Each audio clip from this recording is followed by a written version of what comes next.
بسم اللہ الرحمن الرحیم۔ سفر حجاز کی یادیں، کرونا وبا سے قبل عمرے کا سفر سعادت۔ جسے چاہ در پہ بلا لیا، جسے چاہ اپنا بنا لیا، یہ بڑے کرم کے ہیں فیصلے، یہ بڑے نصیب کی بات ہے۔ یہ اشعار بچپن سے ہی میرے ذہن پہ نقش ہیں۔ ان اشعار کی اہمیت کا اندازہ مجھے تب ہوا جب میری ان گناہگار آنکھوں نے حرمین شریفین کی زیارت کی۔ اس مبارک سفر کا آغاز یوں ہوا۔ میں اور میری شریک حیات نے دبئی ایئرپورٹ پر احرام باندھ کر 2 نفل ادا کیے۔ پھر وہاں سے ہم مکہ مکرمہ کی جانب عازم سفر ہوئے اور تقریباً 2.5 گھنٹے میں ہم نے جدہ ایئرپورٹ پر لینڈ کیا اور پھر 1 گھنٹہ میں ہم مکہ اپنے ہوٹل پہنچ گئے۔ ہمارا ہوٹل مکہ ٹاور کے اندر تھا، جو کہ حرم کے نزدیک ترین واقع ہے۔ ہوٹل میں سامان رکھنے کے بعد ہم نے وضو کیا اور عمرہ کی ادائیگی کے لیے حرم شریف کی جانب چل پڑے۔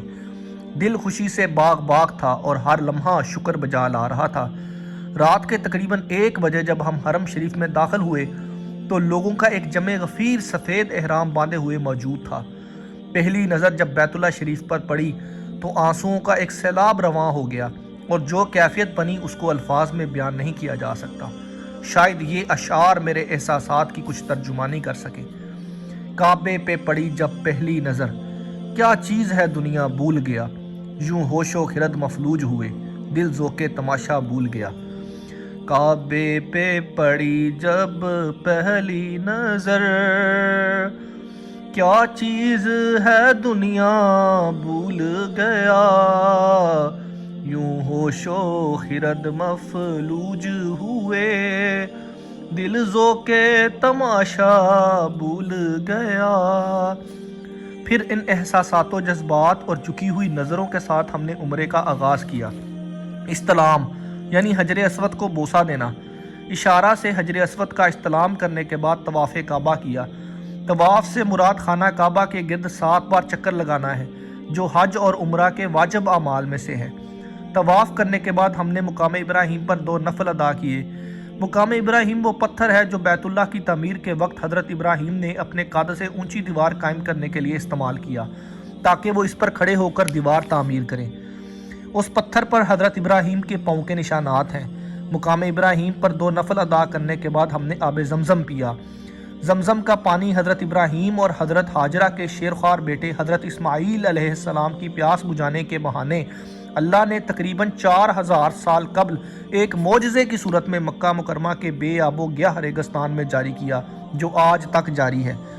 آب زمزم اللہ کے نبی حضرت سیدنا اسماعیل کی ایڑیوں کی برکت سے جاری ہوا۔ آپ کی والدہ بی بی ہاجرہ نے پانی کی تلاش میں صفا مروہ کے 7 چکر لگائے۔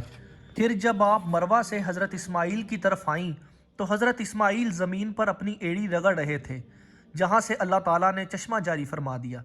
حضرت ہاجرہ پانی کے پاس تشریف لائیں اور پانی کے بہاؤ کو روکتے ہوئے فرمایا، زمزم، اسی لیے اسے آب زمزم کہا جانے لگا۔ بعد ازاں اسے کنویں میں تبدیل کر دیا گیا، جسے چاہے زمزم اور بیڑ اسماعیل کہا جانے لگا۔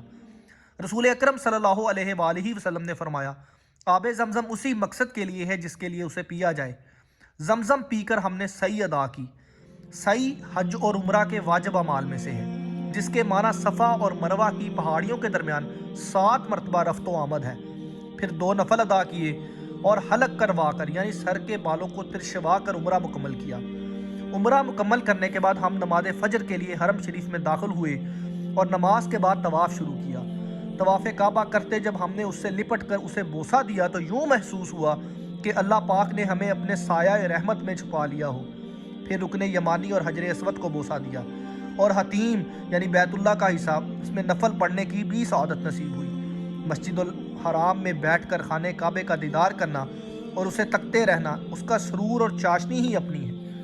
کعبے کی رونق، کعبے کا منظر، اللہ اکبر اللہ اکبر، دیکھوں تو دیکھے جاؤں برابر، اللہ اکبر اللہ اکبر۔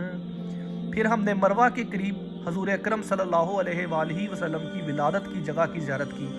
وہاں اب لائبریری قائم ہے۔ پھر ہم نے مسجد الحرام میں موجود ام ہانی کے گھر کی زیارت کی، جہاں سے آقا کریم صلی اللہ علیہ وآلہ وسلم معراج پر تشریف لے گئے۔